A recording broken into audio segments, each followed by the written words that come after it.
ጥር 11 ቀን መድኃኒታችን ኢየሱስ ክርስቶስ ከሌሊት ከገሊላ ተነስቶ ወደ ዮርዳኖስ ሄደ።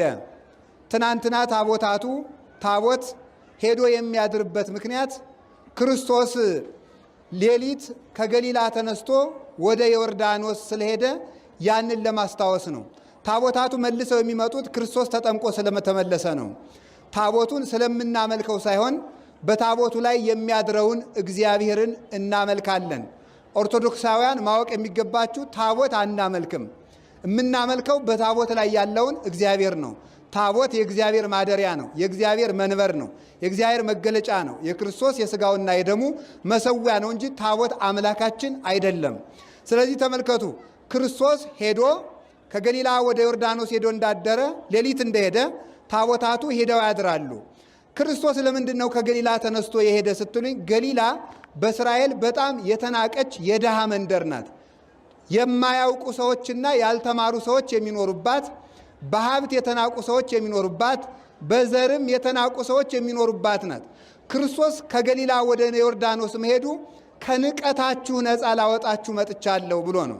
ንቀታችን የተወገደበት፣ ሁላችን አጋንንት ንቀውን በእግራቸው ጠቅጥቀውን በእሳት ጥለውን እንኖር ነበርና ዛሬ የሁላችንንም ንቀት የተወገደበትና ክብራችን የተመለሰበት ቀን ነው። ስለዚህ መድኃኔ ዓለም ኢየሱስ ክርስቶስ ከድሆች መንደር ተነስቶ የሄደው ከድህነታችሁ ላወጣችሁ መጥቻለሁ ብሎ ነው። ከደንቆሮች መንደር ተነስቶ የሄደው ከድንቁርና አውጥቼ ጥበብ ልሰጣችሁ መጥቻለሁ ማለቱ ነው። በዘር ካልከበሩት ሰዎች ተነስቶ መሄዱ ሁላችሁንም ከሰማይ ዘር ልወልዳችሁ ከማይጠፋ ዘር ልወልዳችሁ መጥቻለሁ ማለቱ ነው። ከዚያ በኋላ በዮርዳኖስ ሄዶ ተጠመቀ። ዮርዳኖስ አንዱ ከአርሞኔም ተራራ የሚነሳ ምንጭ አለው።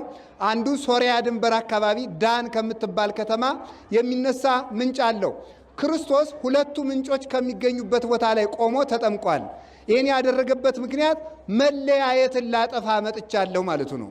የአንድነት አምላክ ነኝ፣ መለያየትን ላጠፋ መጥቻለሁ ማለቱ ነበርና ከመለያየው ሳይሆን ሁለቱ ምንጮች ከሚገናኙበት ወንዝ ላይ የተጠመቀው ክርስቶስ የሁላችንንም መለያየት በኃይለ መስቀሉ ያጥፋልን። ሰላማዊ ኢየሱስ ክርስቶስ ለሁላችንም ሰላሙን ይስጠን።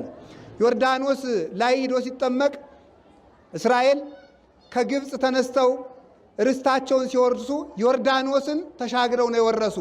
ርስት የምትወርሱበት ጊዜ ደረሰ ማለቱ ነው። ሁላችንም አጋንንት የቀማንን ርስት እግዚአብሔር ይመልስልን። የርስት ጊዜ ደረሰላችሁ ማለቱ ነው። አብርሃም ጠላቶቹን ያሸነፈ ዮርዳኖስን ተሻግሮ ነው። ተጠምቃችሁ ጠላቶቻችሁን የምታሸንፉበት ጊዜ ደረሰ። የድል ዘመን ደረሰላችሁ ማለቱ ነው። አጋንንትን ድል የምናደርግበት ጊዜ የድል ዘመን ያምጣልን። ወገኖችኛ ድል የምንነሳው መጀመሪያ ጠላት ነው። አንድ ነገር ልንገራችሁ፣ ሰይጣን ቢሸነፍ ኑሮ ሰውን ማሸነፍ ቀላል ነው። ሰይጣንን ማሸነፍ ስላቃተን ነው ሰዎች የሚገሉን፣ ሰዎች የሚያርዱን። በሰዎች ላይ የሚገርማችሁ ኤልያስ የሚባለው ነቢይ ከተሰደደበት ተመልሶ አክዓብን ሲገናኘው ንጉሡ ኤልያስን ሊገል ብዙ ጊዜ ፈልጎ ነበረ። ኋላ ኤልያስን ሲያገኘው የንጉሡ ቁጣ በረደ። ለምን ምትሉኝ? ሊገለው ይፈልገው ነበረ። በኤልያስ ላይ ያደረው መንፈስ በንጉሡ ላይ ያደረውን ጋኔን አርቆት ነው ይላሉ ሊቃውንት። ዛሬም በጥምቀት በእኛ ላይ ያደረው መንፈስ ሊገሉን የሚመጡትን ሰዎች የሚያነሳሳቸውን ጋኔን ያርቅልን።